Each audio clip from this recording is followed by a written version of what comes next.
Bonjour à toutes et à tous, je suis Adrien Pichol, architecte d'intérieur pour Reality and Fantasy Design. Je vais essayer de vous expliquer un petit peu la méthodologie de l'architecte d'intérieur dans le cadre d'un projet d'architecture commerciale. Reality and Fantasy, nous avons pour vocation de rendre réel l'imaginaire des marques. Notre passion, c'est de puiser dans l'ADN d'une maison pour révéler, mettre en scène son savoir-faire, son métier et ses valeurs. Pour qui travaillons-nous? On peut travailler pour des grandes marques, des groupes, qui quelquefois ont des concepts existants, des concepts architecturaux que l'on doit soit dupliquer, donc on appelle ça déployer, ou optimiser, mettre à jour, ou quelquefois des marques naissantes qui n'ont pas de concept. Et là, c'est véritablement notre noyau dur, c'est la partie de conception et la recherche vraiment de ce que j'appelle l'ADN projet.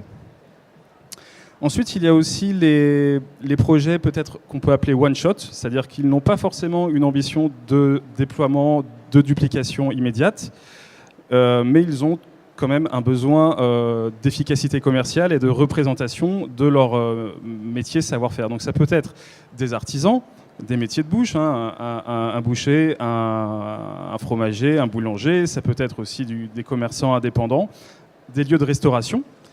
Et puis, il y a aussi une passerelle que je souhaiterais un petit peu décrire, par exemple le secteur tertiaire ou le secteur de la santé, qui ont des liens de plus en plus proches quelquefois avec l'univers retail.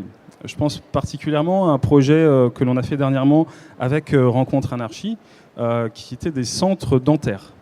Le brief du client était très clair. Il voulait quelque chose de différenciant, quelque chose de fort, que le patient, puisque là on ne parle pas de client mais d'un parcours patient peut-être, puisse se souvenir de son passage et en avoir un bon souvenir.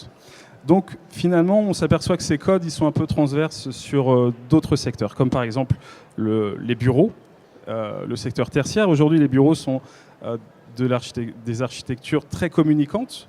De plus en plus de marques, d'entreprises se servent de ces lieux pour communiquer. On le voit partout, notamment avec les espaces de coworking qui sont de plus en plus iconiques. L'ensemble aussi des tiers-lieux qui gravitent autour du travail, qui sont des espaces de convivialité, de rencontres, de coworking et quelquefois même de consommation. Donc là, la passerelle est très courte finalement entre le tertiaire et le retail. Je m'arrêterai là dans les comparaisons. Je rentre un petit peu plus dans la méthodologie du comment. Comment allons-nous créer un nouveau concept? Par exemple, pour une marque naissante. Si c'est une marque qui est existante, en principe, elle a déjà une plateforme de marque. C'est-à-dire qu'il y a un ensemble de compétences qui gravitent autour de cette marque. Et finalement, l'architecture du lieu n'est qu'un wagon qui doit rejoindre le train. Il y a les experts en marketing, en merchandising, en stratégie, et en aucun cas l'architecte ne fournit un travail isolé. Il n'est là que pour finalement traduire l'ensemble de ces contraintes et de ces paramètres dans un lieu de vente. Entre le brief client, la plateforme de marque, la gamme produit, le merchandising, les supports de communication, l'intégration digitale, c'est autant de données que l'architecte doit comprendre et traduire avec les contraintes du lieu.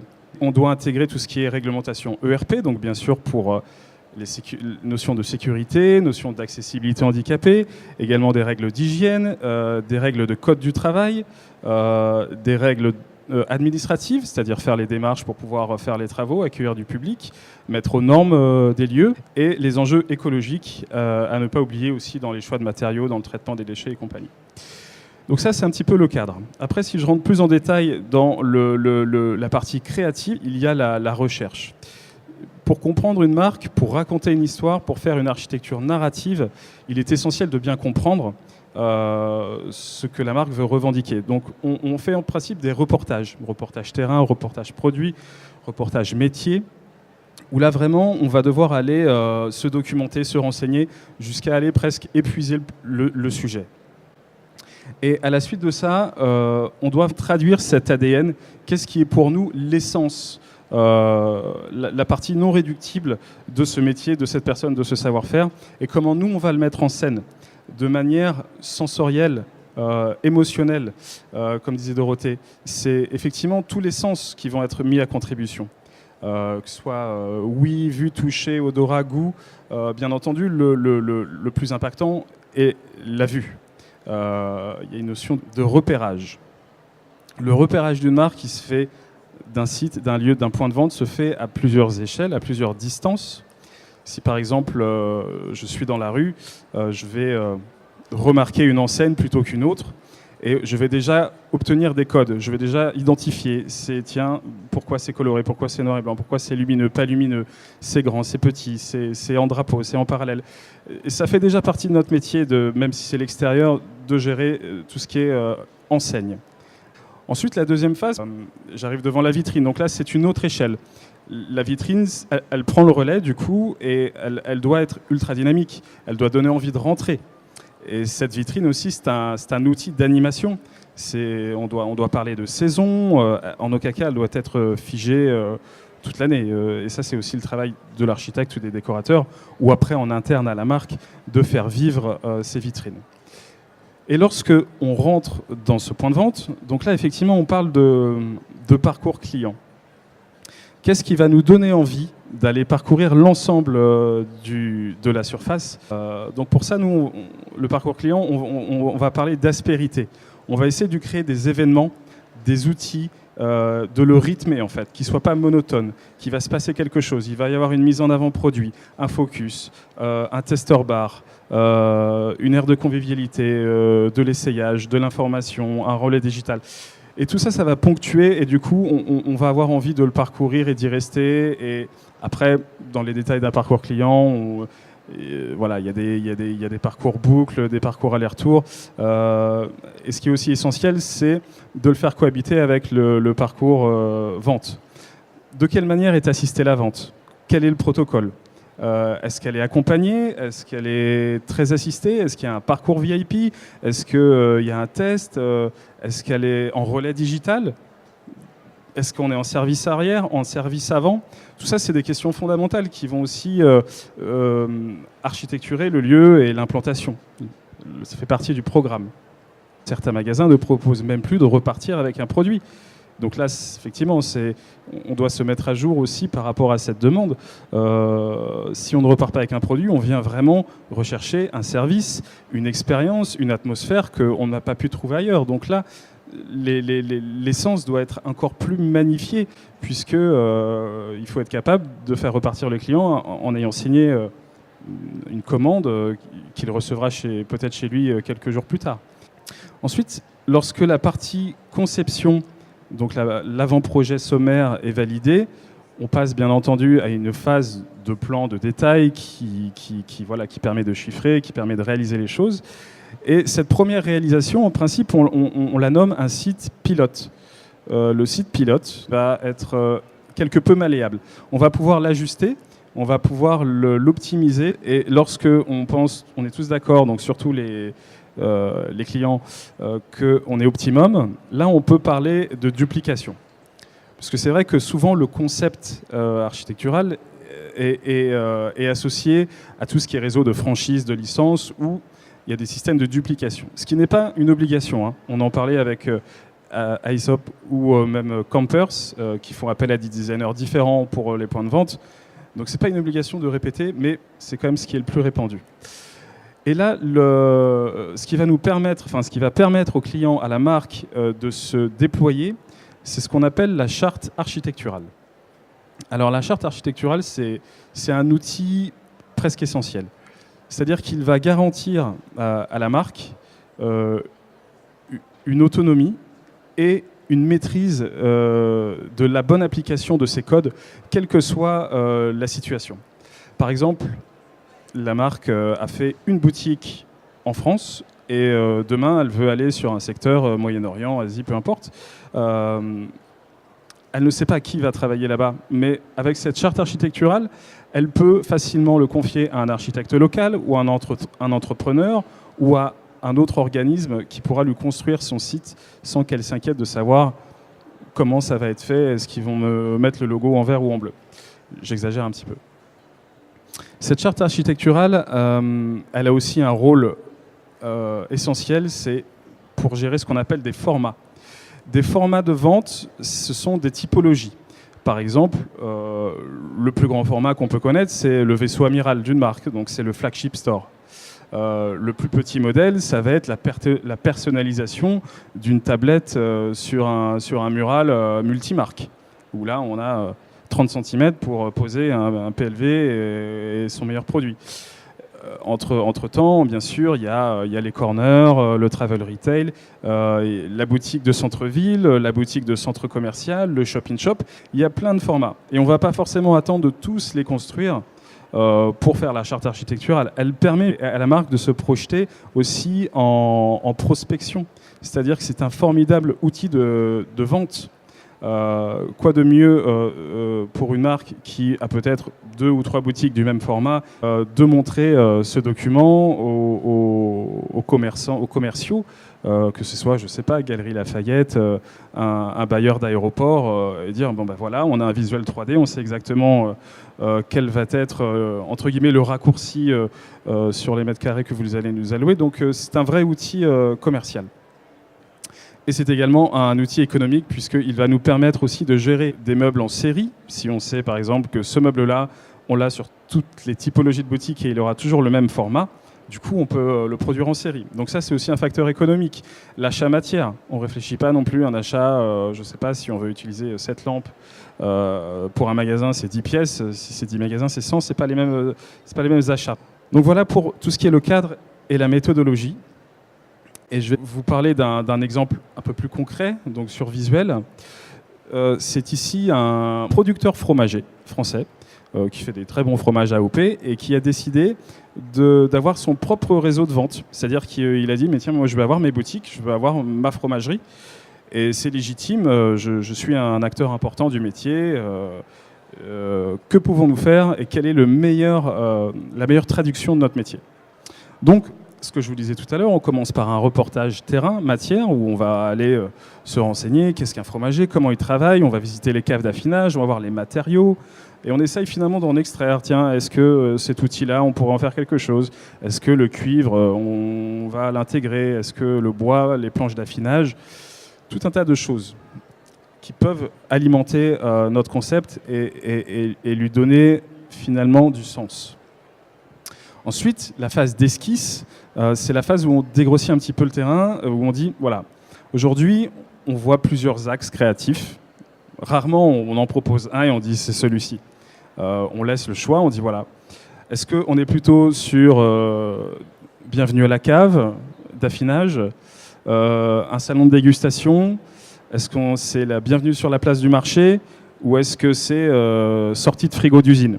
C'est des concepts très différents, mais du coup, il faut qu'on oriente un petit peu. Donc ça, c'est un travail en commun avec l'ensemble de l'équipe. Et on parle aussi de circulation. Est-ce qu'on est en service arrière? Par exemple, ça, c'est un service arrière. On est derrière sa banque, ils sont devant, on est face-face. Les crèmeries parisiennes, bien souvent, on est en service avant. Le parcours client et le parcours vendeur est le même. Donc ça, c'est des différences fondamentales de l'organisation de la boutique. Ensuite, on avance petit à petit. Donc, ils ont dit oui, on aime bien ça, mais avec peut-être plus de traduction de nos échelles d'affinage. Donc, voilà, là, on a l'impression, enfin, on essaie de donner l'impression qu'on a tiré la cave dans l'espace de vente, c'est-à-dire qu'on a des socles en béton qui remontent, sur lesquels sont amarrées nos structures bois avec des planches d'épicéa non rabotées, comme ils le font. Donc là, vous voyez juste du travail, ce qu'on appelle en élévation, ce qui est assez important finalement, c'est aussi important que le plan, c'est-à-dire visuellement on regarde plus souvent en face de nous que ses pieds, donc la gamme produit, les hauteurs de communication et puis les 3D qui sont quand même là un outil important pour visualiser ce que sera le projet. Et voilà ce qu'a été le projet, donc la réalisation, la mise en avant des fromages. Donc là en l'occurrence c'est du merchandising de fromage, donc c'était assez étonnant, mais c'est pas évident du tout à faire, c'est-à-dire que il y a tellement de formats, on les classe comment, voilà, ici vraiment c'est de la mise en avant produit. On a des supports de communication, on a un éclairage, on a une sellette et juste à côté on a le stock qui est visible, donc on met vraiment les codes au service du produit. Là, la salaison, là-bas, le mural épicerie. Voilà, je passe. Donc, vous avez vu un petit peu l'ambiance. Donc là, on est sur un concept qu'on pourrait presque dire non surprenant. C'est-à-dire que c'est des codes attendus du fromager. C'est des matières, du bois, du minéral, des tonalités. On travaille en matière. Je vais maintenant vous montrer un projet, toujours de fromagerie, où c'est presque le contre-pied. Le client ne voulait pas du tout justement se positionner là où on l'attendait, mais sur une rupture des codes. Et il avait déjà fait une plateforme de marque où un tas d'experts, franchiseurs, marketing et compagnie, avaient établi que la couleur, un concept très coloré, leur serait favorable. Donc, comme je le disais tout à l'heure, nous, on n'est pas à l'initiative forcément de toutes les impulsions. On est là pour traduire toutes ces demandes. Donc, la traduction, à notre échelle, c'était de dire, bon, les planches d'affinage, on peut les colorer, mais alors du coup, on les passe dans un bain de résine. Et chez RF Design, nous, en plus, on a à cœur de faire ça, c'est d'expérimenter des choses. C'est-à-dire qu'on aime bien mettre les mains dans la matière. Et là, du coup, on a fait des moules, on a pris leurs planches d'affinage, on les a trempées et c'est devenu des supports de mobilier de vente, quoi. Également, les tabourets que vous voyez là-bas, donc ça, pour information, c'est un sabre d'affinage. C'est l'outil qu'utilise le fromager pour tirer ses meules, les retourner. Donc voilà, tout simplement avec la même résine, on en a fait des tabourets puisque une chose importante de ce concept, c'était la consommation sur place. Il y avait une petite aire de snacking. Donc là, je repasse sur les mêmes phases. Donc vous voyez la phase APS où on travaille en élévation. On essaie de regarder ce qui est à portée de vue. Donc il y a les zones chaudes, 1m20, 1m80. Il y a les zones inaccessibles. Il y a les zones où on va les voir de loin mais pas de près. Enfin, tout un tas de choses à maîtriser comme ça. Toujours les 3D. Donc là, vous voyez bien l'abondance de couleurs, de codes et de signaux. C'était aussi un projet très communicant. Ils avaient envie d'abonder de mots, de motifs, d'appétence. La petite zone de snacking à l'arrière, où on pouvait effectivement consommer sur place du fromage avec ce qui va avec naturellement. Et puis la réalisation. Donc ça, c'est le site de Lyon. Après, il y a eu Besançon. Enfin, voilà, c'est finalement c'est pas forcément un site pilote. Là, pour le coup, on a fait 2 sites pilotes d'un coup en parallèle pour voir si ça marchait sur 2 villes différentes. Et après, ça s'ajuste. Voilà, donc il y a aussi la notion de vitrine. Là, j'en reviens puisqu'on voit l'exemple. Entre les 2 sites, il y avait une énorme différence entre la surface vitrée. Il y en a une, on avait, je ne sais pas, 4 mètres et l'autre 20 mètres. On ne peut pas faire un copier-coller.